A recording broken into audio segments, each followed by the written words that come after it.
uppercut, leave you laid out on the floor. Try to duck and roll, hit and miss, now you counting stars. Should've practiced more, should've hit the mask, get out that more. Claim that you're the best. You gotta show me, son. Actions over words, baby boy. Is you real or what? Talking way too much, world come. Back sports, talking way too much, world come. Back sports, talking way too much, world come. Back sports,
Yo, shout out to the hottest chat in the M effing game. A-side official. No negotiations needed, period. Let's kick it off and listen to what Abdullah Mason had to say about fighting his brothers. You know what I'm saying? About fighting his brothers. Abdullah Mason let it be known about fighting his brothers because there's a separation and comprehension.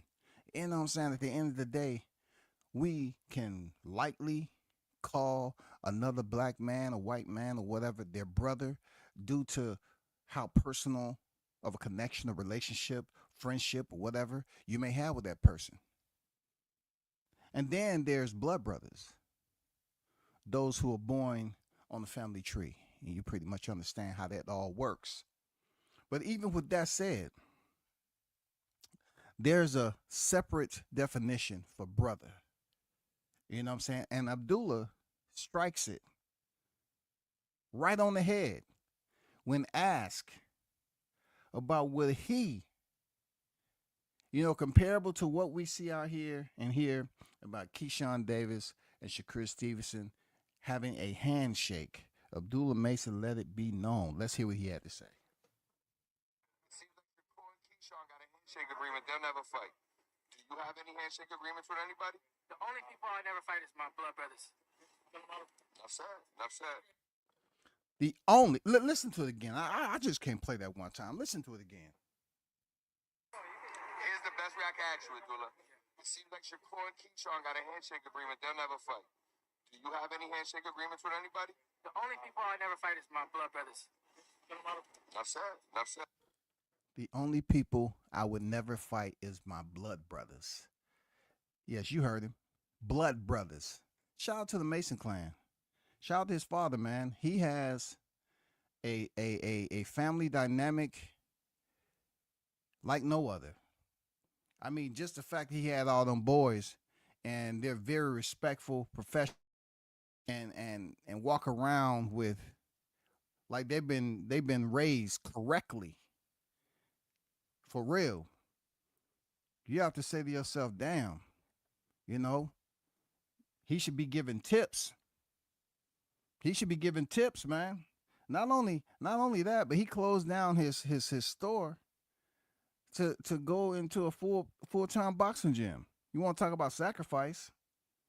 But man, shout out to the Mason clan. Abdullah Mason, a rising talent in boxing. It's not too long before he is on the same stage fighting for a championship. When that calendar date rolls around, your guess is as good as mine. I don't know. But when asked, and proposed the question, he said, you know, we're 13 and 15th in the rankings. We got to wait till we get within striking range, man. There's not too many champions at 135 that we know right here, right now, that's going to say they're willing to reach down and fight him. That's just the way it is. It's not too many that's out there, period, when it comes to 135. They're not going to give you the time of day, unfortunately. You know? But, you know, with that said, shout out to him for clearing that up. This is Hot Grease Chronicles, EP 445, over. 445. Greatness. That's what we waiting on. We waiting for September. One of the greatest fights of this century is about to take place in September. It needs no introduction. It needs no build-up. What it needs is just continue to spray raid on these individuals that's haters. You know what I'm saying? The roaches of the community that scatter around and act like they're more important than what they are. They call themselves boxing fans, but all they do is talk negative about real fights. Man, we tired of hearing this shit. Real talk. Let's get to some news that's going down here in the South now. I want you to listen to Greg Hackett after his fight with Norman Jr. I'm just going to get him out the way, because if I don't get him out the way, it's never going to happen. Shout out to both of those guys, like I said yesterday. But Greg Hackett did a post-fight interview. You know, it was ATL versus Philly. ATL, the South, came out on top. But I want you to take a little peek at his interview. I have just a slight reaction to that interview. Okay? Just 5 minutes off the controversial decision. Yeah. What are your thoughts? I mean, home cooking, man. We've been here before. We know what it's hitting for. We knew those possibilities. It could happen that way. You know what I mean? Because we fighting in his hometown. But we didn't think it would be that bad. A draw, I get it, because it's home cooking. All right, we give him a draw. But to say 60-54, 58-56, unanimous, like, come on, stop. And I made him miss a whole lot. I had him almost fall out the ring one time. One time, tried to push me over the ring. That's all from frustration. If he was kicking my ass, then it wouldn't have been all that. And not one time did I bitch about him headbutting me. He headbutted me about 20 times. I never said nothing. I kept rolling. You know what I mean? But it's boxing. It is what it is. People got to, you know, experience it. I'm happy for the people who tuned in. You know what I mean? I'm sorry for the people who lost money and shit like that. You know what I mean? But I did what I could. And the ring was slippery as shit. That ring was dirty as shit. I couldn't catch my feet, but it is what it is. It's no excuse. What do you say about the timeout with the hitting behind the timeout? Now, that's the craziest part I ever seen, because that was his timeout. He called it. The ref didn't call it. He said, ref, he hit me in the back of my head. Timeout. And I'm like, yo. And the ref said, oh, push me to the corner, neutral corner, and then let him take a 40-second break or whatever it was. You know what I mean? I thought that was crazy. Have you seen anything like that before? I've seen all types of shit. I mean, this world's crazy. Did Brian Normer Sr. do anything that you did not expect? No, everything he did, we knew he was going to do. He was going to try to bang us out. And that's what pause. But he was going to try to go crazy. You know what I mean? But we wasn't letting that. We wasn't letting that affect us. You know what I mean? We knew he was strong, and we knew he was going to bring the strength and all that and be aggressive. And he was using his jab a little bit, but it wasn't nothing we ain't never seen. Were you ever hurt in the fight? Nah, never. Not one time. Not one time. So was the power that he possessed a myth, or? It's more strength. It's not power. It's strength. He physically strong, but the power is like him just. But when it lands, it's not nothing I never. You know what I mean? You gotta imagine, I fought real heavyweights before, so.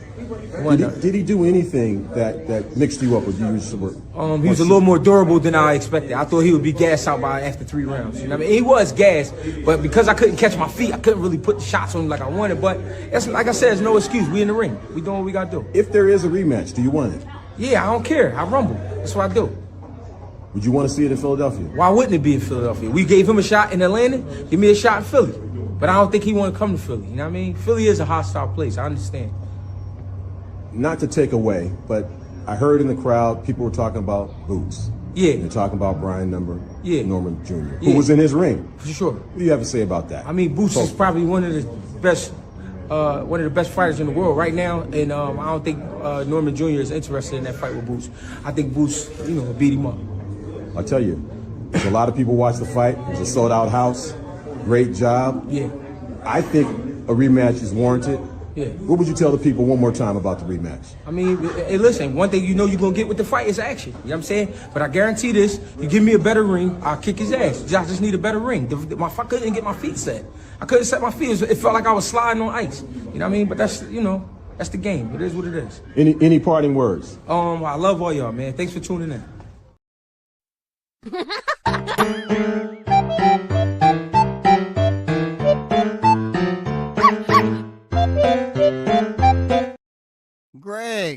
Greg. I had to get up and grab a whole entire freaking lambskin to wipe my motherfucking eyes. They was burning from all the excuses, man. They just got dang reeked like you was cutting an onion. The ring was slippery as hell. You know what I'm saying? He took a time out. Home cooking. I mean, isn't that all the ingredients of boxing though? You know, you go in somebody else's backyard and, you know, you can't expect them to basically, I mean, this is boxing in general, not just home cooking that you was in the other night. But I'm just saying in boxing in general, don't the judges get it a certain way? If you felt, you know, it wasn't a 6-round sweep, you could have protested. You know what I'm saying? You could have just went up there to the judges and protested and let them know your grievances, bro. It's protocol to everything there, Hackett. Though you and Senior, man, fought great for, you know, what a lot of people anticipated. I didn't see you sliding all over the ring. I saw you holding. You know what I'm saying? I saw you holding a lot, an awful lot. You know, you came in there and you checked the ring out. I mean, last time I checked, they do allow fighters to go in there and check the ring out before the fight cards start. You know, you see fighters in that shadow boxing all the time sometimes. I mean, I know everybody got different rules, but it seemed like you was moving around the ring pretty good. Every time you was leaning on the ropes, I didn't see your feet slip out from under you and the ref had to help you up. I didn't see none of that. You know, but I did see you clenching on like a bear to a goddamn tree. You know what I'm saying? You was like a Kodiak bear in there gripping and holding and gripping. Bro, just take the L and just move on. You fought a better fight than I thought. You know what I'm saying? Real talk. Salute to both of y'all. But just the excuses and the home cook meal and just trying to dilute it and saying you want to fight in Philly next. What is that going to prove? The first win is the best win. Real talk. The first win is the best win, man, especially down here in the South. The first win is the best win. So, man, I'm going to tell you, keep on training, doing your thing, bro. Much respect to you. But, you know, I had to play that video. I just felt you was doing a little bit too much excusing. Complaining, you know, you was doing too much excusing, which is not even a word. It's a word tonight, excusing. I heard it flowing off your lips, man. You know what I'm saying? You should have just kept it, you know, OG status, and you know, took the loss like a man, and kept it moving. You know what I'm saying? Or did something so people can know that. No, those scorecards. You don't want the judges in it. Just let it be known that I'm going for the knockout. You say he didn't have power, he had strength. Yeah. So if he had the strength, then, you know, maybe you should have set a little bit more traps. You know what I'm saying? And use your boxing IQ to set him up for a counter. You know what I'm saying? You say he didn't have power, it was just strength. So let it be known. All I'm saying is, you know, I give you props. Congrats to both fighters. But I just don't understand the long, drawn-out post-fight, you know what I'm saying, excuse. The ring was super slippery. And, you know, if the ring was great, you would kick his ass and all that. I get it. Real talk, I get it. I don't want to get it. but I get it. Moving on, man. Daniel Jacobs chimed in on his thoughts on Crawford fighting Canelo. And Daniel, who's been in there with the Triple G's, he's been in there with Canelo Alvarez. He said, in his words, Crawford has these skills to win. Some of these fight fans are blinded in believing that Canelo Alvarez is just huge freaking fighter. Now, there's a difference from his persona and his actual physical size. There's a difference, right? We can understand that. We know that. There's a difference in stature when it comes to his persona and his physical size, bro. I don't know. Too many of y'all are going around here believing that Canelo is one of these huge fighters. He's Goliath of boxing. And Crawford doesn't have a chance because he's moving up in weight. I will tell you this. I mean, it's a reason why you should pay attention to watching, the old fights to the new fights. Because in the heavyweight divisions, there's always a weight disparity. You may have a fighter that's super huge to a fighter that's in the 220s. We've seen that. We seen Wilder fight at a low weight just outside the minimum of heavyweight. We seen Usyk. You know what I'm saying? We seen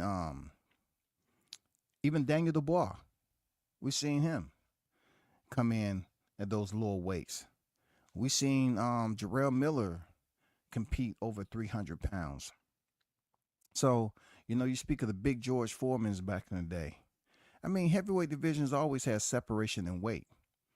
But just because a fighter is coming up 2 divisions, it shouldn't be like, we should take Daniel Jacobs' word for granted. He's been in there with him. He says skills. This is what some of the fight fans are overlooking, the skills aspect. The skills definitely is going to play an intricate role from both sides, Canelo and Crawford. They're going to play a huge, significant difference in Canelo and Crawford. Believe that. Let me get to Keyshawn right quick in this picture that was taken with his belt that he won in the ring versus a champion. No email tag could ever be placed on Keyshawn at this point in time in his career. At one point in time, Crawford was said when he was with Top Rank, and shout out to Bob Arum and Top Rank Boxing, they was said that he was over there at the plantation, and they made such a big, defamatory smear campaign on Crawford's name for being over there at Top Rank. They was telling him that, he needs to go over to PBC. And thankful for Crawford, he did go over to PBC to face one fighter. And he did his job in the first fight, but couldn't get his opponent to sign on the second fight, nor did Showtime want to wait around to see if he did it. But Keyshawn is seen in this picture shaking hands with Bob Arum. Keyshawn is a pupil of B&B Boxing. So the biggest question mark I'm trying to figure out, with the least investigative measures or discovery, is why Keyshawn Davis is not getting the same smoke that Crawford got when he signed with Top Rank. Tell me that. I would like for those individuals to explain why Keyshawn, a pupil of Terrence Crawford, isn't getting the same hate that Terrence Crawford, received while he was signed with Top Rank. That Keyshawn is on the plantation. Can somebody explain that one to me? I mean, I would definitely like to know why he isn't receiving the same smoke. I just want to hear the basics replies as to, has the era changed or something like that? Like, did civil rights take place? Are we operating under DEI? Are we talking about affirmative action? Are we talking about, Civil Rights Act? The rights of blacks? I mean, what are we talking about here? Because I don't hear the same type of residue to Keyshawn Davis, who's at top rank just like Bud was. Bud Crawford was over there. Keyshawn's over there, and he win his title. And you don't hear the same gripe and complaining and prejudice, racist type freaking remarks coming from somebody who signed over there top rank. Where is it? Why doesn't it exist for Keyshawn, who is assigned under the same banner as the very same fighter and Bud Crawford, who was once upon a time signed the top rank? Y'all made it a black thing. So what happened to the blackness? That's all WCS wants to know. Like, I'm trying to figure out my people and other people. Why all of a sudden it just dissipates? Nobody knows where it went. Why did y'all change up, though? Why have you all changed up? What's different about Keyshawn Davis over at top rank than when Crawford was at top rank? You said he was a top rank Toby. What happened to all the racial remarks? Why aren't y'all giving the same thing for Keyshawn? Are y'all more focused on Teofimo Lopez? I mean, because truth be told, you know, T.O. does his buffoonery. But prior to that, they had same racial umbrella hanging over Crawford's head while y'all shitted on him. So why isn't Keyshawn Davis over there getting the same type of smoke that Crawford was getting when he was signed with Top Rank? It puzzles me that he would be in a picture shaking hands with who you all deemed was racist. Top Rank was doing fighters wrong, black fighters wrong. Teofimo complaining about Top Rank catering to black fighters. That shit don't add up. It's not adding up, bro. How can Top Rank cater to black fighters? How? Who made that up? I'm just curious to who made this up. Why is Keyshawn in the picture shaking hands with the triple OG, Bob Arum, and he's smiling, he's happy, he's a champion? I mean, if they was racist, why is Keyshawn at his 14th fight getting a title shot, since it's all about racism over there at Top Rank? I don't get it, man. I said, God damn it, that's some hot grease that to me will always overcook the motherfucking meat, because they made it all about the blacks. This wasn't too long ago, y'all. This wasn't too long ago, but their focus and interest was talking about everything that was wrong with Crawford being with Top Rank. He needed to leave. Now all of a sudden he has a pupil, Keyshawn Davis, who is under the same umbrella, B&B umbrella. He's training under the same umbrella as the fighter that was being raked over the coals for being a sellout. They was comparing him to Top Rank Toby. They was calling him Top Rank Toby.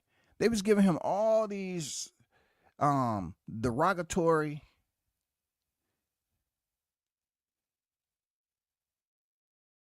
you couldn't come on YouTube a day before July 29th, 2023 and not hear them talking about, you know, what Crawford had going on. It was all negative.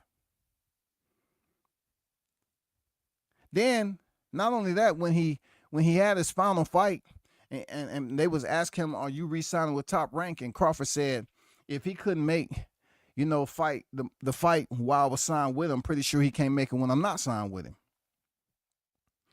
And they want to run just like they do with Gamboa. They want to run and keep on talking about that Bob Arum said he lost enough money to buy a house in Beverly Hills on Crawford.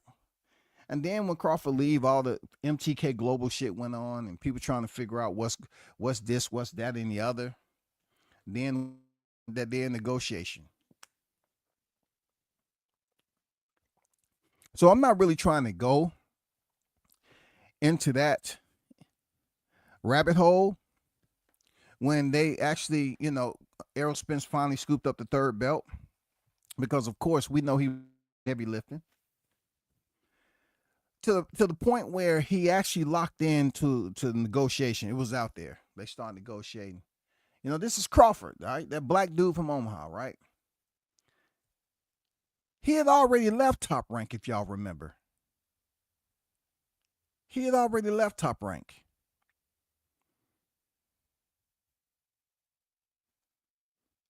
It got to a point where they was trying to say he was talking to two promotions at the same time.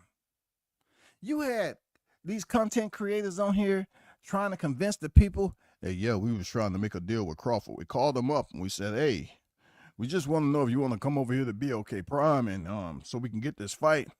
We're going to pay you a good $100 million. And it's going to be a payday that you can never forget. You know what I'm saying? And then all the drama, the soap opera that played out as if Jaron Ennis was going to be in the equation and all that. It's unfortunate that a lot of y'all that may have been still in the 10th grade, 9th grade, you missed out on that shit. But it's nothing like seeing something play out firsthand. You know what I'm saying? You see the bullshit play out firsthand, and you'll shake your head. It's like, damn, they was hating on that man that bad? Yeah, they were hating on him that bad. I mean, super. They was claiming that he was a backstabber. He's supposed to be negotiating with PBC, and come to find out he negotiating with BLK Prime at the same time. Ultimately, his digression, well, I would say egression, out of the negotiation because of the money just wasn't there and everything else, he decided to go to the BLK Prime, which made a lot of people get out here and just start becoming compulsive, habitual liars, you know, acting like they was making all the fight themselves. And this was going to bring YouTube standards up. You know what I'm saying? Hey, nobody knew about it, but we was talking behind the scene. When I seen the 7-Eleven light blink, then came out Crawford. I tried to duck on the sidewalk so he wouldn't see me because I didn't know what he thought about me, but he seen me. He immediately ran over and grabbed me by my collars and lifted me up off my feet. I was dangling. I felt for my life. You know what I'm saying? All these grandiose stories that was going on in the streets of Jersey. Good Lord, shawty. You had to be there to see this shit. Through all of that, he still didn't fight Spence that year in 22. He didn't fight him. He went over there to BLK Prime and got the fight out the way with Albanesian, and people saying, oh, the fight ain't gonna do this. Is BLK a real entity? Man, the hate is fucking real. But to see Keyshawn under the same umbrella getting LOVE, shawty. Keyshawn is getting love from the fans. It just goes to show you.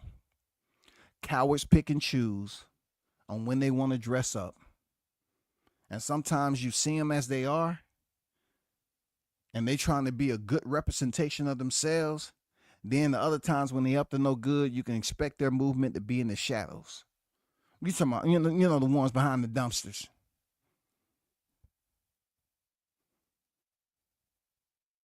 If they up to some bullshit, you'll know it. That's what cowards do. One black man that's training over there at Omaha is no different than the other black man, right? But unfortunate for Crawford, he was attached to an Errol Spence Jr., who they was somehow infatuated to. They was infatuated with Errol for a certain period of time until the first punch was thrown.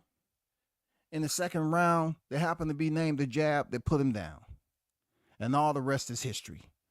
There's no need for me to go down there. The rest is history. All I was trying to gather, as I was, going through my thoughts, right? The Rolodex, my mental Rolodex. I was saying, damn, I wonder why Keyshawn, is he or will he ever get the same type of hate that Crawford got? Because, look, Keyshawn is doing something that Keyshawn is a trash talker. Back then, when Crawford was around his age, he wasn't very vocal like that. I'm not saying he wasn't a trash talker, because he got some fights back there where he didn't take no shit. But I'm saying Keyshawn is much more vocal. He's very garrulous. You know what I'm saying? He'll speak his mind. Yes. He'll give it to you right there. Unfiltered. Un-MF filtered. And I don't hear nobody talking about Keyshawn talking too much. It's because of Bud. He's talking too much. It's because it's the weirdest shit when you think of a pack of cowards that support boxing. It's the weirdest shit ever, y'all. You should pay close attention to how that doesn't reciprocate from Crawford to Keyshawn. How can you hate and talk about somebody over and over and over and over again, and you got mad love for Keyshawn, though? Hey, Keyshawn is trained by Bomac, and you got mad love for Keyshawn, but you still hate on Crawford. Y'all are some finicky, backstabbing ass cowards. You got a youngin that's coming up in the game. It's not like Crawford was tagged with the Deontay Wilder. Oh, he lacks this, he lacks that. He's considered to be a master boxer. Keyshawn is considered to be an all-around technically sound boxer. So I'm thinking to myself, did they despise a Crawford because he was a quiet guy, but yet lethal and deadly in the ring, and let his hands do the conversing with his opponent? You know what I'm saying? Was the nonverbal cues he was given with his left and right glove, did it piss people off that he was staying undefeated? Because pretty much what Keyshawn does, he talks, and then his hands do have another conversation in the ring. I mean, he goes above and beyond with his opponent, but still they got that love for him. That just goes to show you, man. That just goes to show you how this life is, how human beings treat each other, especially when they cover the sport of boxing. How this shit don't make no sense that these same individuals that was running smear campaigns on this man's name, Bud Crawford, they're not doing it for Keyshawn Davis. They behind Keyshawn Davis, putting him as one of the top in the freaking lightweight. They have put focus on Keyshawn to fight freaking Tank Davis. You know how many black family members Keyshawn got in the sport? He got Calvin and Keon. Boy, you don't hear them talking shit about Keyshawn family. Why? I need some sanity on this shit. How can we experience years of vitriol and these people denigrating Crawford about what he ain't as a human, what he ain't as a black man, how much he's a sellout, a coon, and all that Sambo shit? But Keyshawn Davis is training under the same trainer, and he's getting trained by Crawford, the very same fighter that they was actively running a smear campaign, a torchlit parade online. How is that, people? I just want to know how, man. You know, I don't want no superficial, disingenuous type shit. I want the raw, uncut. I need to understand how, when it comes to behavioral science, why are boxing fans so fake? Why are they fair weather? Why? Why doesn't Keyshawn get the same vitriol that y'all was precipitating down on Crawford? I would just leave that question out there because I know people don't have the answer to it. But I just thought it was very curious to me how he can be so closely attached to Crawford, who is still getting hate, because now the new hate is directed towards him facing Canelo Alvarez, another favorite fighter, not black, but favorite fighter. So you take the favoritism and you say, is the favoritism these haters was sipping on, was it laced? I'm just curious, what was that favoritism laced? Because these motherfuckers was up here just drinking, tilting that shit back, and they was acting out of their fucking mind, y'all. Like they was strung out on some shit. Was the favoritism laced, though? Were they really addicts? Because a lot of people couldn't understand their actions, man. How you can hate one fighter so much, he goes and beat that very same fighter that you was, hating him for, that he won't get his ass kicked, he beat him up. But now you have someone else that's pretty much looking like he's going to be in a position like that one day. Not a bad position. I'm talking about at the top of the food chain if you keep on fighting, because fans are really digging Keyshawn Davis. The attention, the darkness is not there. And what are y'all waiting on? I mean, just curious, what are y'all waiting on? The man already had one fight in Texas, reversed to a no contest. I mean, what are y'all waiting on? I need for y'all to help me understand how this process works, bro. I'm postured to, I'm all in, bro. I'm just sitting here trying to figure out how can someone be hated so much under B&B, but yet it doesn't reciprocate across the board to other fighters who are black under the same roof. Why that specific fighter? I guess we'll never know. But shout out to Keyshawn, for doing this thing, and we'll try to figure it out. Okay, we'll try to figure it out. Let's get to his builder buddy. As I started this off, the intro was Abdullah Mason saying he'll never fight his blood brother. Point blank facts, cut and dry, no freaking securities. I didn't quite understand what you were talking about, WT. Tell me what you're talking. No, we ain't neglecting that shit. We ain't neglecting competence. Okay, we're not gonna neglect competence, even though some people love playing stupid. Keyshawn and Shakur Stevenson, in my opinion, should fight each other as soon as possible. Now that Keyshawn has a belt, he should fight Shakur. Now, I know there's a lot of people wondering who is the king of 135. I get it. But right now, we need to pay attention to a fight that's popping off this weekend that's going to be a head turner, in my opinion. You got Kid Austin looking like a young Earl Campbell, that big ass neck.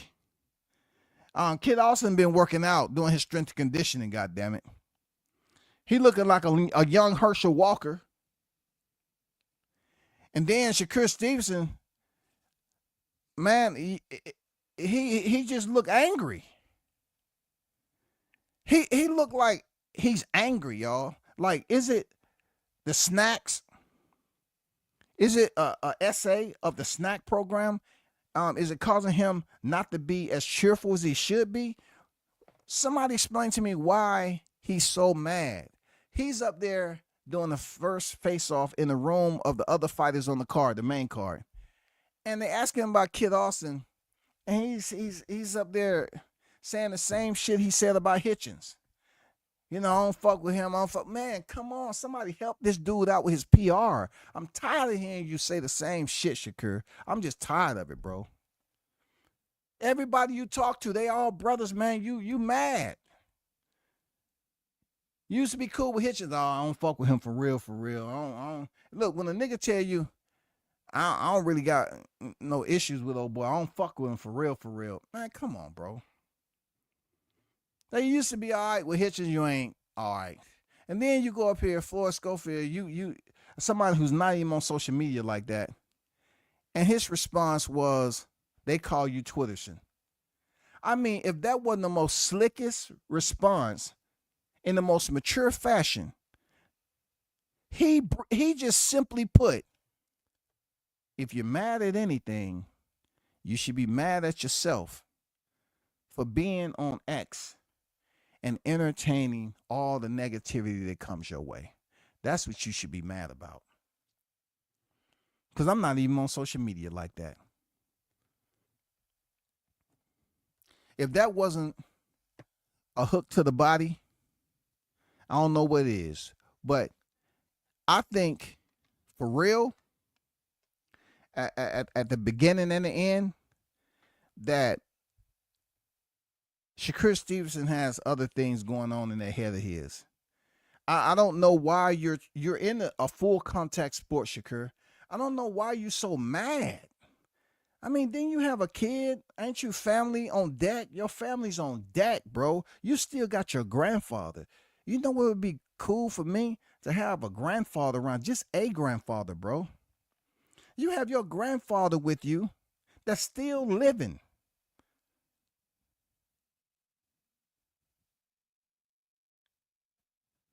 Am I missing something?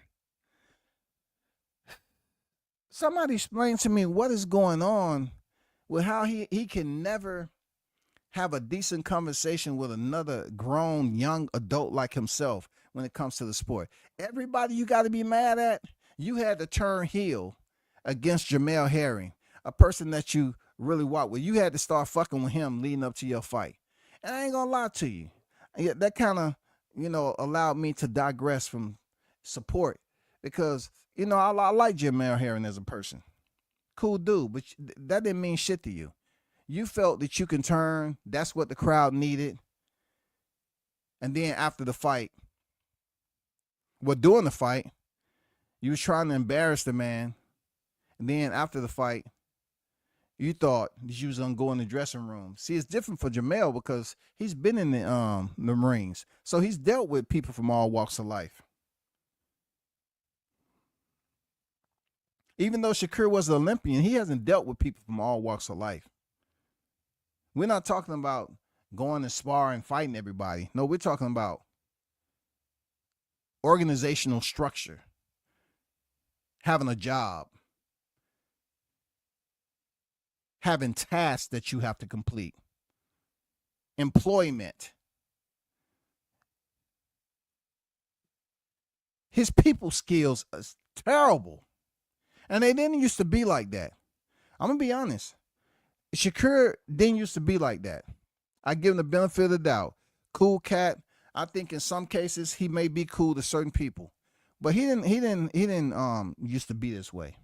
He was cool people.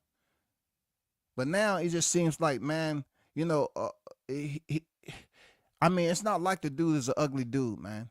You're Puerto Rican and black. You can pretty much get any woman out here that you want to be a part of, right? But it just seems like you're just angry for everything. And then you're in a sport where you can get angry in the ring when the bell rings. You can get angry in the ring when the bell sounds off, but yet you want to get mad at somebody. You want to try to mean mug them and say the same shit, man. I'm going to be honest with you, bro. I'm just tired of hearing it. Like, it's long past due for your PR team to get with you and let you know what's up. It's some people around you that's not giving a damn that the way you are with the media is not going to go far. That's the same criticism they gave Bud. Bud just didn't fuck with the media. You know what I'm saying? He just didn't fuck with the media. But you do. You engage in the media, either on social media or when you're talking. But you can't do anything except without saying some shit that deals with another fighter that you upset with. Man, you putting unnecessary stress on yourself, bro. Like you're a fighter at the end of the day. That's what you are. You're a fighter at the end of the day. So when Mikado was talking to you after his fight, and you was telling him to get off your dick, bro. Oh my God, man.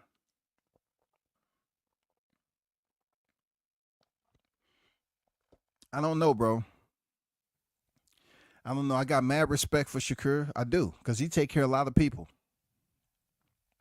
I'm not going to hold you on that. Shakur Stevenson takes care of a lot of people. There's a lot of people who's depending on you. That's what makes me a little bit angry about him, because why aren't you doing enough to make the most money? You know what I'm saying? Why aren't you building up a brand that's gonna what's the word I'm looking for? A brand that's going to last you. You know what I'm saying? You think of the long-term end game of your brand. A brand that's going to be able to grow and expand. It seems like you don't care because you said it ain't all about the money. Money didn't make me. Well, money will pay you. I tell you that.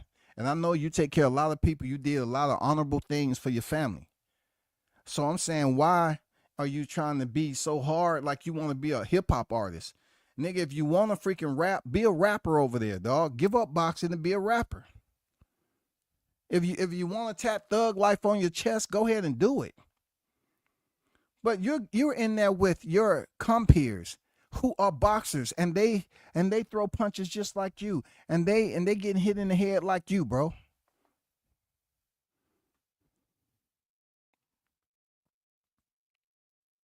Both of you all are donating your time to a full contact sport, the hurt business as they call it. But you saying it don't matter, money didn't make you. I don't care about the money. What? Don't you know Keyshawn, man, the fan base that he's gathering right now is organic fans? Why? Because they want to hear that cat talk behind the mic. Check this out, man. Quick, hold on for a second. Let me see some right quick. Let me see what y'all working with over here. Okay.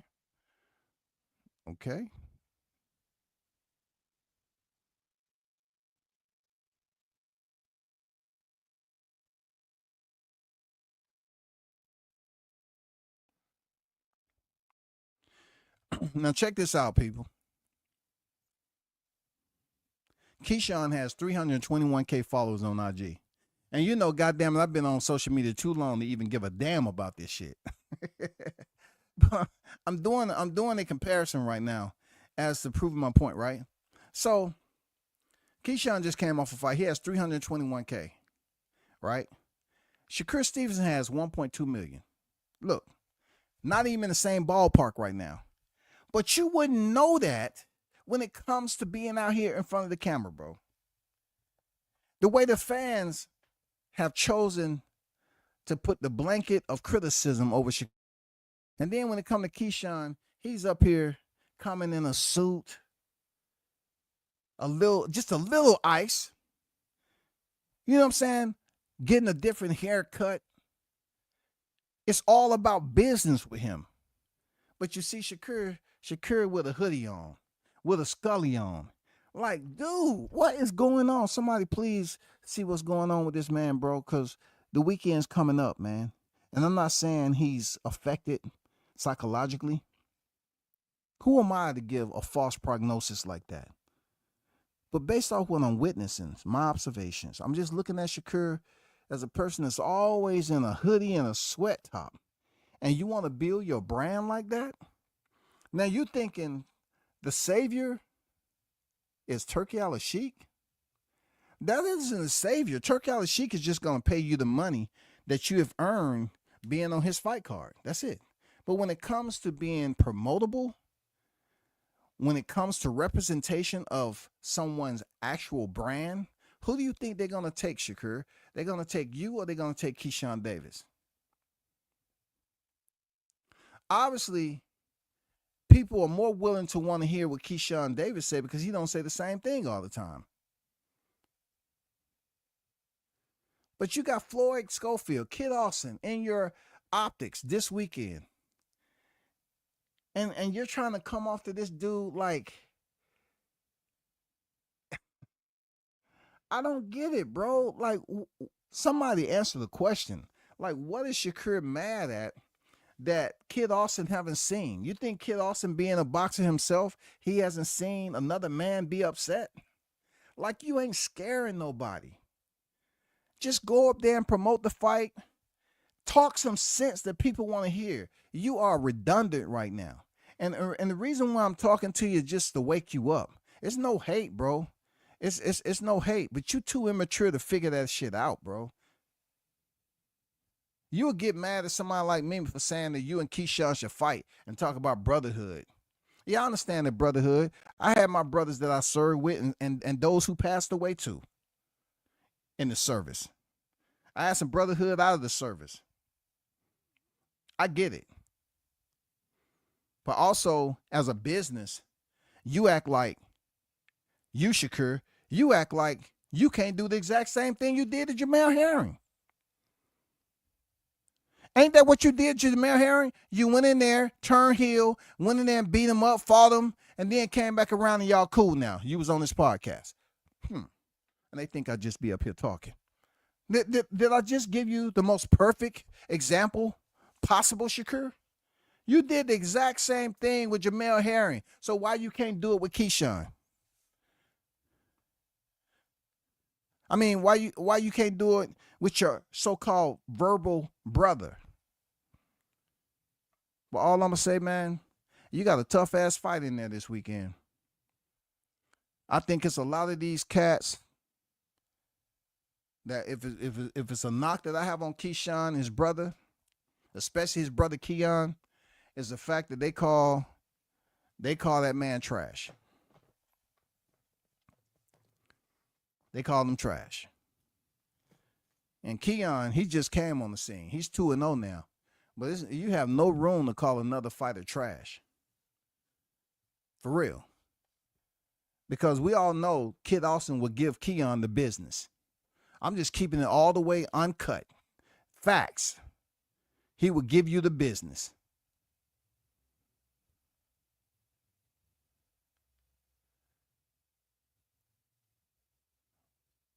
But if y'all brothers,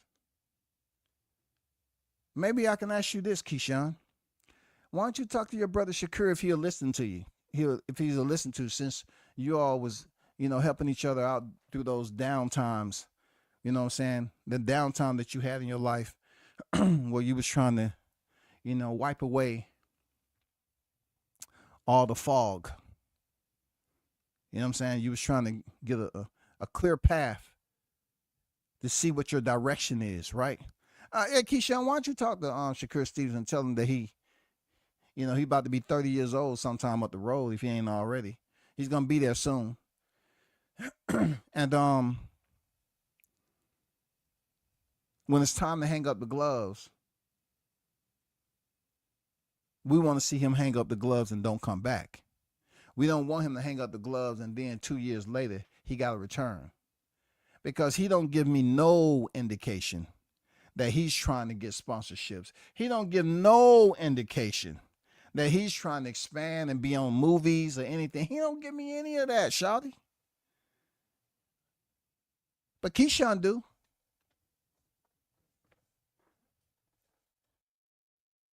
Maybe you should talk to him before you get in the fight. Y'all mark my word. If they have a presser this week, which they should, mark my word, people. Listen to Shakur say the same shit that he said over and over and over and over. Yeah, damn, like you just churning pinwheel. Like you running the shit out that mice, man. Run faster, motherfucker. Run. Spin that pinwheel, goddammit. He gonna come in there with a sweat top on, sweatsuit on, which I don't care. I really don't care what he wears.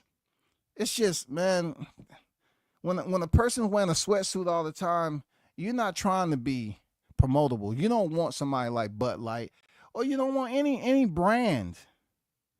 You know what I'm saying? That's why when I was supporting T.O., that's why I said, T.O. is getting brands. He's getting Bud Light. He has Essential Water. He has all that. It seems like Keyshawn to me, his mother gets it. His mother and whoever else is part of his freaking team when it comes to his PR, his branding and shit, they get it. They get it. Just the mere fact he cut his hair,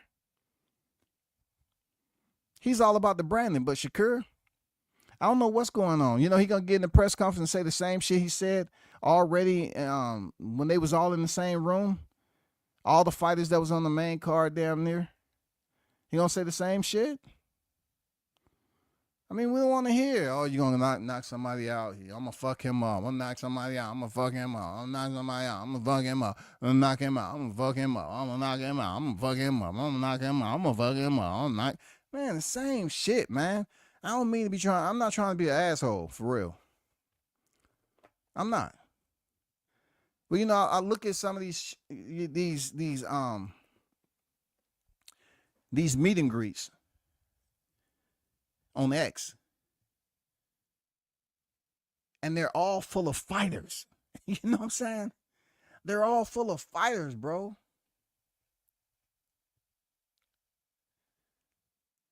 And it's just disrespect, like not that type of disrespect that Keyshawn was giving, because he was giving disrespect, and people actually believe it, that, oh, I'm gonna go in there, I'm gonna knock your ass out. They actually believe it. But, you know, he's selling the fight. People know he's selling the fight. He's been like that for a while. But I say Shakur attempted to do the same thing, but he says the same shit over and over again. I'm going to fuck you up. Watch. I'm going to fuck you up. Bro, man. Bro, you in there with the goddamn wild lion up in that motherfucker, bro. You in there with a guy who has heard you call him trash. Y'all have pretty much tried your damnness to insult his father and put him in an unsavory light. Try to put all these freaking tags on him. That's his father at the end of the day.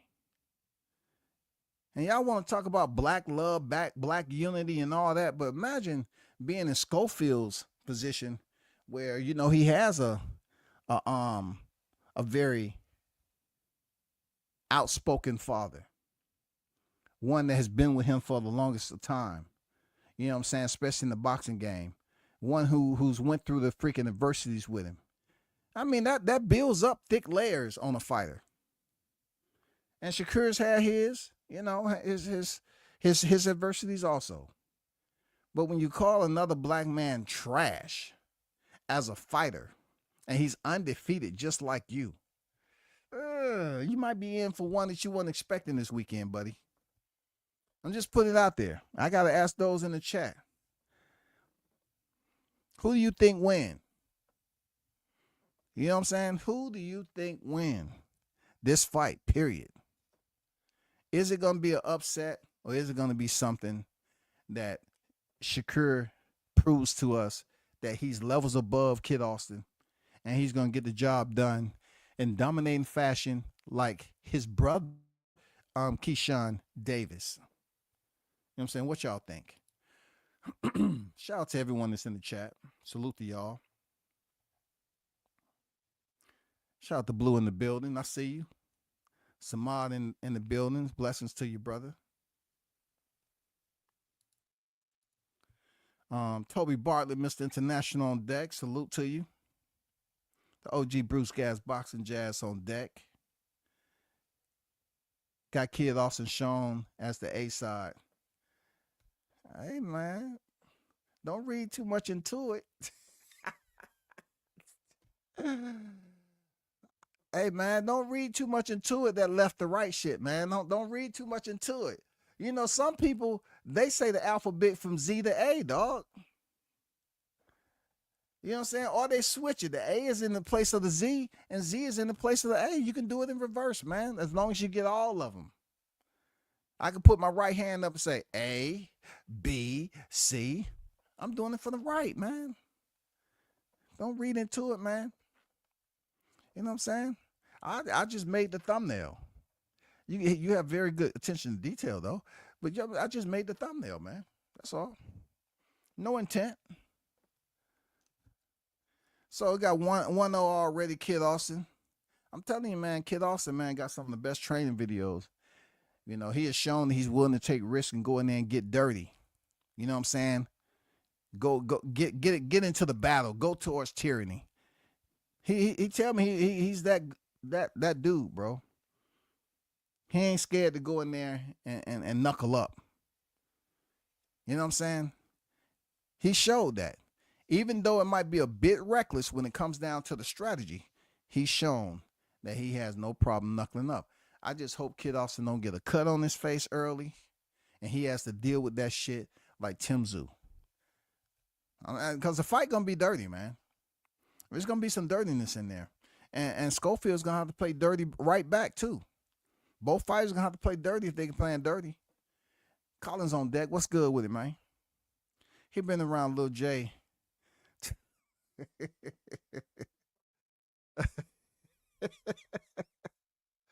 Oh, man. Y'all wild, man. Y'all wilding out on fight week, bro. What's wrong with y'all?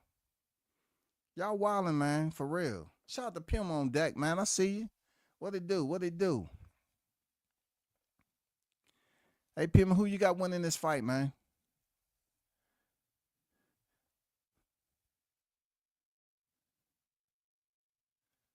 Shout out to Christopher White in the building. I see you. What's good with it, brother?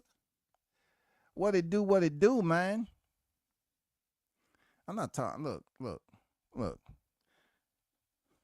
I'm talking about a Reebok deal. We don't know. Obviously, shoe deals are very common in boxing. Some people have them, some people don't. Did you hear my examples that I had when I said movies? When I said other brands? You know what I'm saying? Yeah, Reebok is a deal that he's a part of. You're right. But tell me this, Blue. How do you know he had a Reebok deal? When you saw him dressed, is he wearing Reeboks? Have you looked at his feet? Does he give any type of representation of his Reebok deal, or he just supposed to wear them in the ring? I mean, he's a part of Snack, right? He has that Snack hat on. He has a Scully on. It's not like he has a receding hairline. He has good hair. But he's wrapped up like it's Washington State over there in Saudi. Like they came in and said, hey, we just need to warn you. From the airport to the actual hotel, we're going to have to travel under ice. Okay? Bear with us. It's going to be temperatures unbearable, but you're going to be inside. The heat has been working pretty decent. We have the generator all full. I think we should be good to go. You acting like they living in a world of ice. They get to the airport, they got to travel all the way from the airport underground because the ice too damn high. This nigga wrapped up in a Scully, a warm up. What's going on, bro? What's going on? I know it's good to keep your body warm and all that, but what about promoting yourself?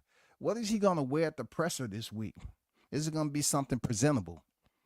It's going to take more than a Reebok, man. That's a shoe deal. Okay, and? Is it a lifetime deal? What is he doing to promote it? Does he have Reebok gear that you can actually see? Kid also talking to the right guy, Mr. Stevenson. Stevenson all day. Okay, Christopher got Shakur Stevenson. Hey, one thing I don't do is I don't persuade others to go in the direction. You know, at the end of the day, I'll tell you again, y'all, quality over quantity. That's why I always say the hottest chat in the game, because people are going to have their own thought process. I do not want followers. You know what I'm saying? I don't like followers. Be your own person. Be an adult. Stand on your shit. Have your own integrity and character and all that shit. It's going to be a tough fight, in my opinion. You know what I'm saying? Shout out to 702, say Floyd touchdown in Saudi. Explain yourself exactly. Like, what do you mean? Fully focused on what? Like, explain yourself. I'm curious. I don't know. I don't know. Shout out to just a guy in the building. 402 on deck. What's good? What's good with it? I see you. I appreciate it, man. I appreciate it. No doubt. I understand what you're saying, but don't have to wear Reebok all the time. I mean, I was just curious to know that anybody else that really wasn't around when he actually, the Reebok deal was something that made headlines and it was out there to the GP. If they didn't know it, how did they know it based off what he wears? It's a sweatsuit he's wearing Reebok. I don't know, but I just really want, maybe, you can spend some of that money you got, Blue, and donate to the Shakur Happy Fund, because we want to see him smile every now and then and act like he's happy about being one of the top elite fighters in the sport. We need to understand why he's so mad. You know what I'm saying? Like what are you angry? You got a fight Saturday in Riyadh. I mean, it is what it is. Like I said, I've seen Shakur in some good times. I have. I seen him with all the kids over there in Newark. You know what I'm saying? Look, this is just surface level criticism of boxing. But I've seen Shakur with all the kids and the people. I've been to the Boylan Street Recreation. I got respect for Shakur Stevenson. I just don't know what's going on, because this is where my comparison at. He didn't act like that when I saw him at the Boylan Street Rec Center. When he was with the kid and he was in the community. He wasn't mad. The kids love to see him over there. That's just where I'm coming from. The type of the Shakur I seen right there, in my opinion, had a much better spirit about himself. The kids was overjoyed to see him on deck. They was overjoyed, bro. But what I don't want to do is have to explain myself. Like, they always talk about keeping it real, but I guess that don't pertain to me. Because if I keep it real, people get offended. They always say, oh, keep it real, keep it real. And it ain't personal. And then they try to make it seem like it's personal. It's not. I got mad respect for what he had going on in his city. Real talk.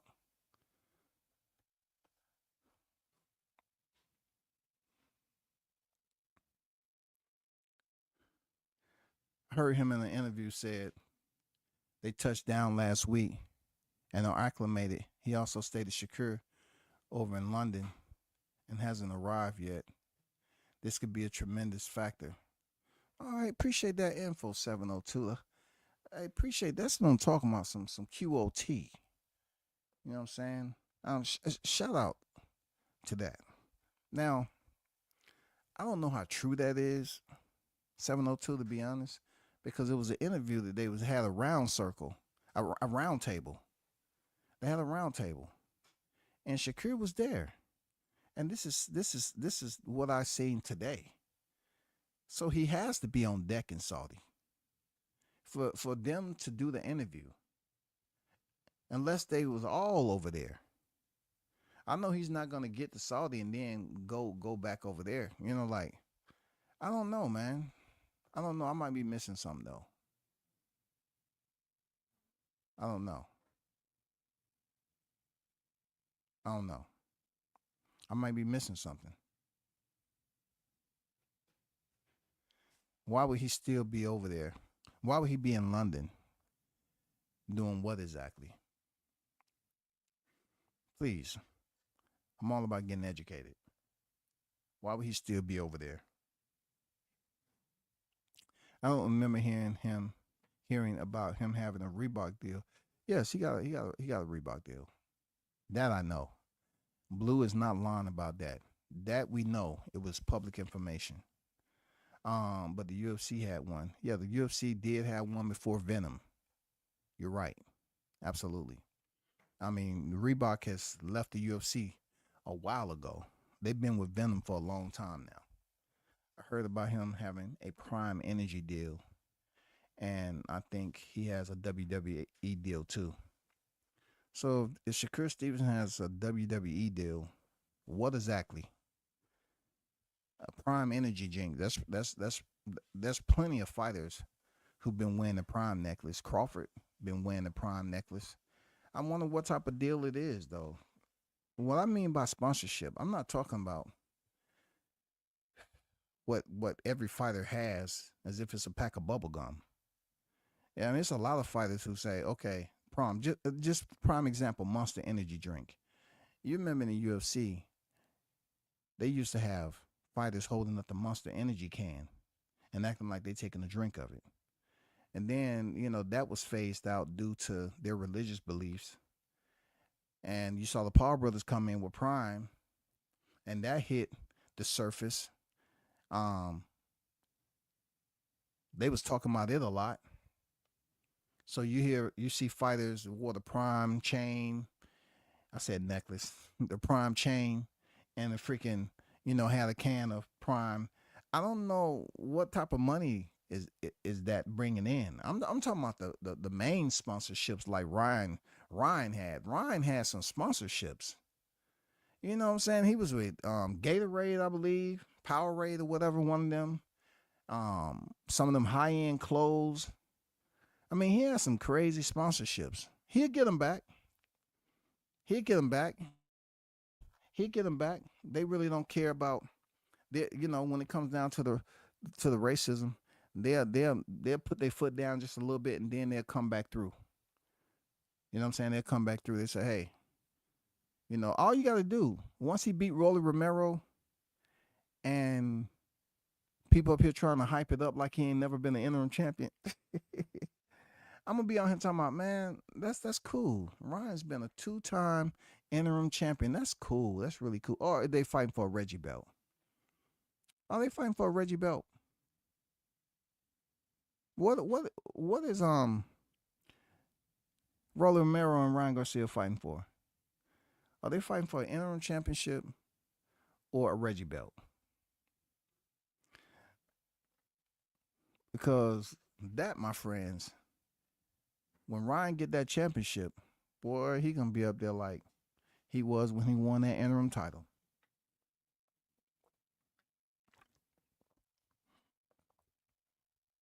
So only got one person in the chat that responded to who's gonna win between Schofield, Stevenson.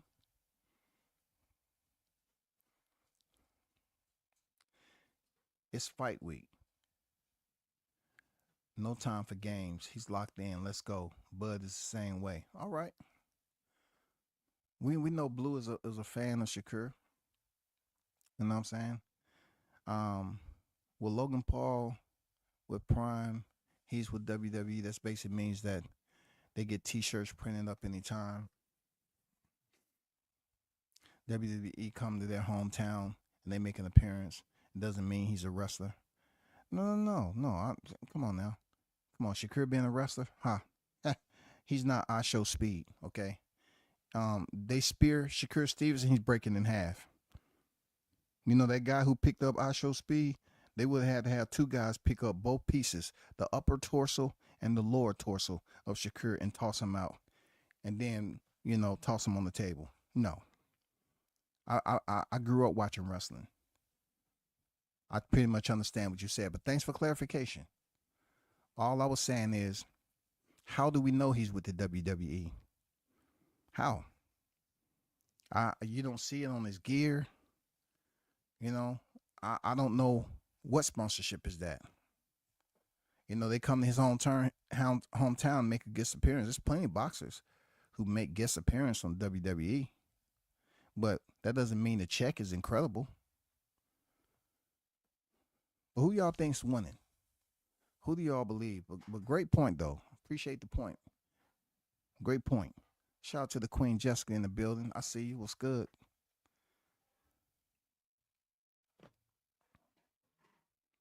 Who do y'all believe is going to be the next up?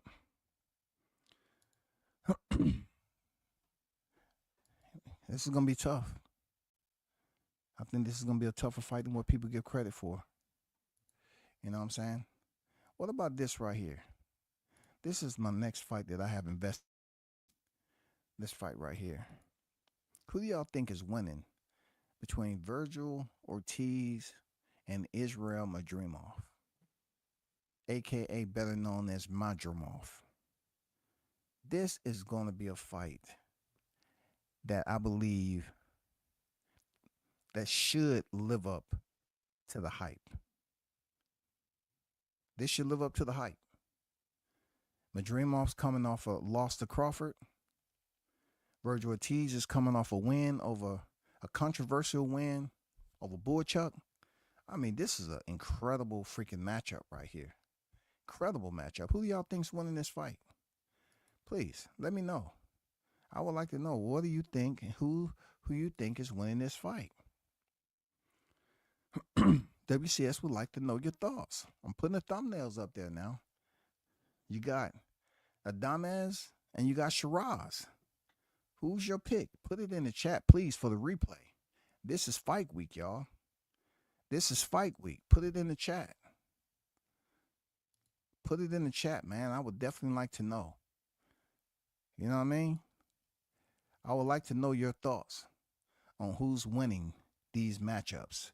What about this one? Dubois versus Joseph Parker. Who you got? Who do you got? You know what I'm saying?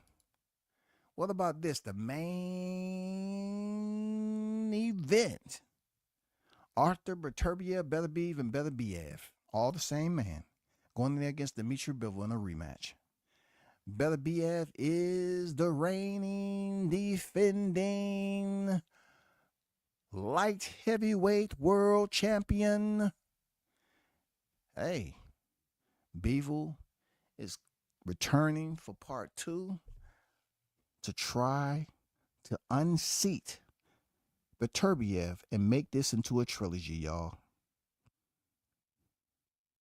What an amazing main event. What an epic clash on the rematch. One of the only rematches on this entire card. It's not the only championship fight, but one of the only rematches on this card. And you got a lot to choose from. You have a lot. You have the main event. You have the defending IBF heavyweight world champion and the former WBO heavyweight champion, Joseph Parker, going in there to lock horns. You got Carlos Adames and Hamzat Shiraz. That is going to be a good one right there. You can't sleep on this fight. Shiraz has a lot. When I say a lot, he has a lot of expectations, hype behind him. Adames, I think a lot of people slept on Adames. He was waiting in line for Jamal Charlo, and Jamal, was out of the ring for an extensive amount of time and then get arrested, and they say, nope, we're going to upgrade Adames, and then guess what? He's defending his title. Again, who you got winning? It's gonna be crazy. Yes, sir. It's gonna be crazy. Let's see what the chat's talking about. I'm not a fan of Sleepy Shakur. I can't wait till he retires again. But if he loses on the way out, so be it. Then he can go to the WWE and be the #1 bad guy and get booed every day. He's too small. Logan Paul, you got to think about it. He's 200 plus pounds. He has a wrestling pedigree. He has a wrestling pedigree, so to speak. So he fit in real good over there as a wrestler. But we all know that Floyd was over there at one point in time. And they did a little promo, him punching the Big Show in the face. There's been plenty of boxers. Even Mike Tyson had a really nice promo over there at that time. There's been so many boxers over there and mixed martial artists. Ronda Rousey and The Rock. Him sponsored by the WWE is just, I don't know. I mean, them getting merch made, cool, but happen to show up and do a cameo appearance with wrestling fans, man, they're loyal to the wrestlers. But I'm not saying they're not supporting boxing, but Shakur, he just doesn't give you that user friendly, type of vibe. Personality. I want to see Shakur versus IShowSpeed. That should have been Terrence Crawford in the Royal Rumble. I mean, Terrence is still an active fighter. Come on, bro. Man, what's going on with you, man? You saying some crazy shit tonight, man. What are you talking about? That should have been Terrence Crawford. I Show Speed is not the same weight as a Terrence Crawford, nor would he agree to get speared by a guy that's 260 or 70 pounds. That's I Show Speed's lane. He want to do all that internet and claiming he's one of the fastest guys, which he has crazy speed, but he does all those freaking stunts. Can you imagine Crawford getting speared like that and then picked up and tossed out and then tossed on the table? Man, please, his career is over. I don't see him. Look, we seen him over there before in the WWE, yes, but not like I Show Speed going. He's still an active fighter, bro. They wouldn't have speared. They wouldn't have speared Crawford. He would have did a segment in the Royal Rumble with Logan. No. What we see about Crawford, he does the minimal. You know what I'm saying? Crawford did the minimal. He gave his friend, freaking Dustin. He gave him something. I could have sworn he gave him something. I forgot. Dustin Rhodes. Yeah, Dustin Rhodes. He gave him something, but yeah, it was minimal. It wasn't nothing like, Triple H coming out there telling I Show Speed, hey, go. You in the Royal Rumble. Go ahead. Go ahead. Me? Man, that shit was playing, but he paid the ticket for that. They say, you want to come over here and get tossed in the Royal Rumble? Them wrestlers don't play. They speared the shit out of him, bro. Almost folded that man. I thought he was in a wheelchair, dog. Nobody's going to tell me that I Show Speed ain't running different. Shit, I bet his speed, his 40, went up a little bit, huh? I hope Virgil Ortiz wins, but I heard he's been inactive for a while. Could be wrong. I'm just a casual fan. I don't like how he's been inactive. How he's been inactive there, JG. How?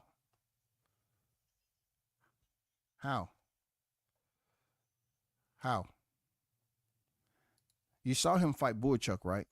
How's he been inactive? He just came off a fight with Boychuk, and it was a win last year.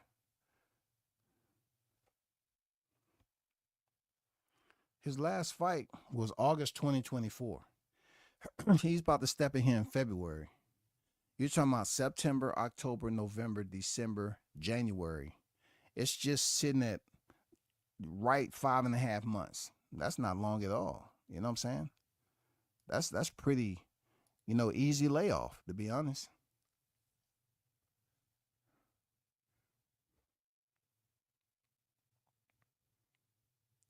If Stevenson make it look easy, are you going to give him credit just asking? Yeah, absolutely. Absolutely.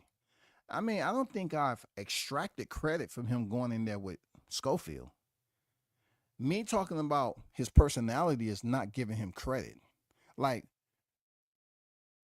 when have you ever heard me say that he cannot fight? It's just been conversations that when it comes to him and Tank, I believe Tank gets it done. But as far as him not giving credit for being an elite fighter, I never said that. I never said he wasn't one of the top dogs at 135, just not above Tank. Everything has been in comparison to, will he beat Tank? Is his hand going to hold up? This is the biggest question.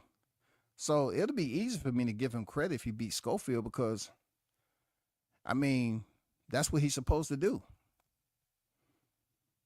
I think people might be feeling some type of way because I want him and Keyshawn Davis to fight. Because I believe they can make some big time money together. And it could be a 2-fight deal. And I think it'll be the right time now that Keyshawn has a freaking title. If Keyshawn goes up here and fight the IBF champion, then guess what? The guys are going to start questioning, Keyshawn Davis and Shakur Stevenson just like they did Crawford and Spence. Okay, so Golden got my dream off. Okay. So we got shout out to the OG Golden on deck. He got my dream off. Jessica said the card is lit, fire, no doubt.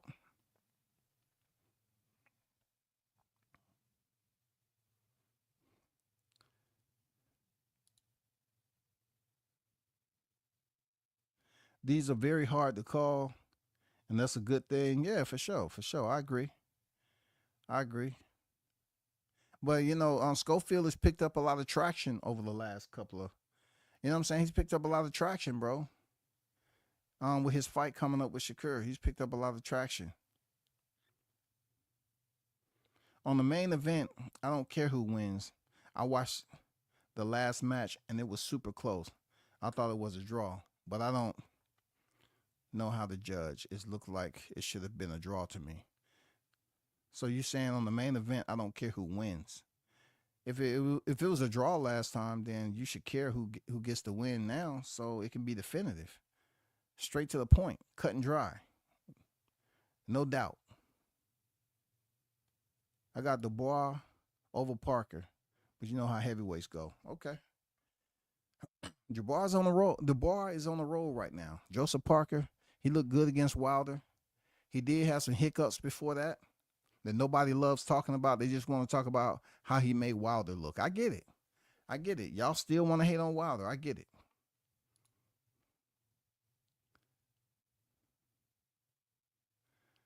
So I think Dreamoff and Bivol don't care for the UK fight.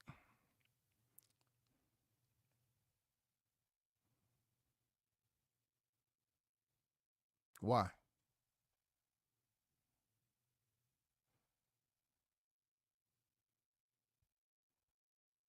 Why you saying they don't care?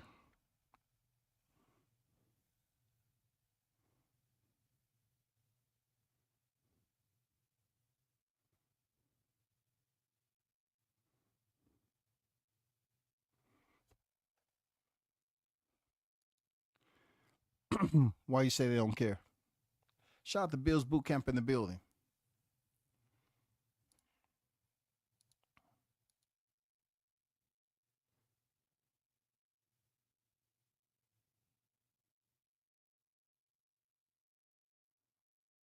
Why you say that, Chris? Why you think they don't care?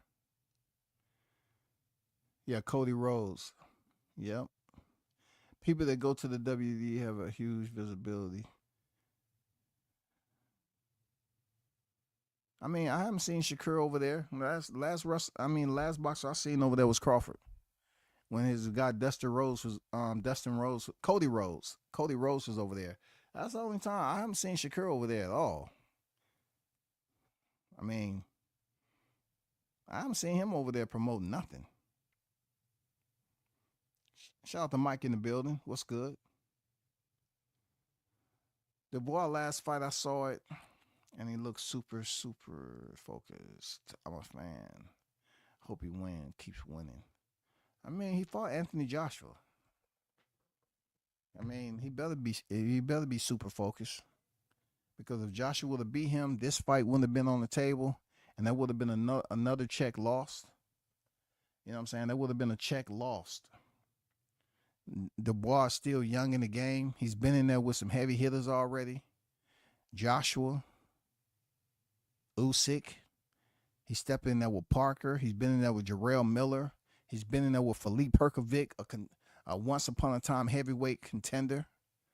You know what I'm saying?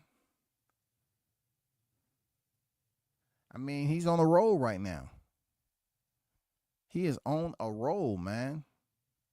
And I know a lot of people did not see him touching up Herkovic like that. We didn't see that coming, but we want to see what he's going to do against Joseph Parker, former WBO heavyweight champion. Let's see what he does against Joseph Parker. Real talk.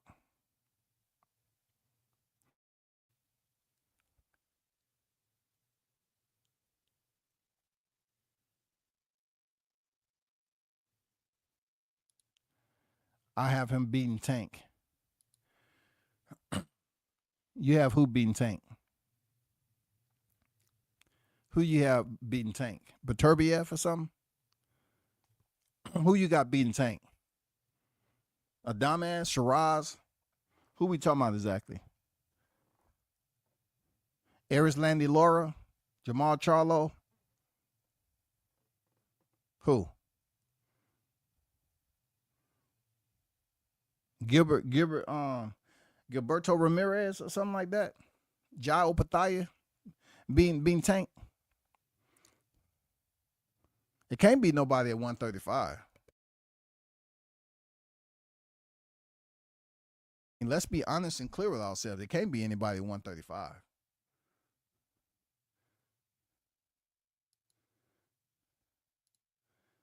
Which one y'all talking about? Because the way this is drafted up, this thumbnail, is that Tank is solo dolo for a reason. They can put Lomachenko up there looking up at the sky because he's looking off in the distance saying, wow, I remember when I was somebody.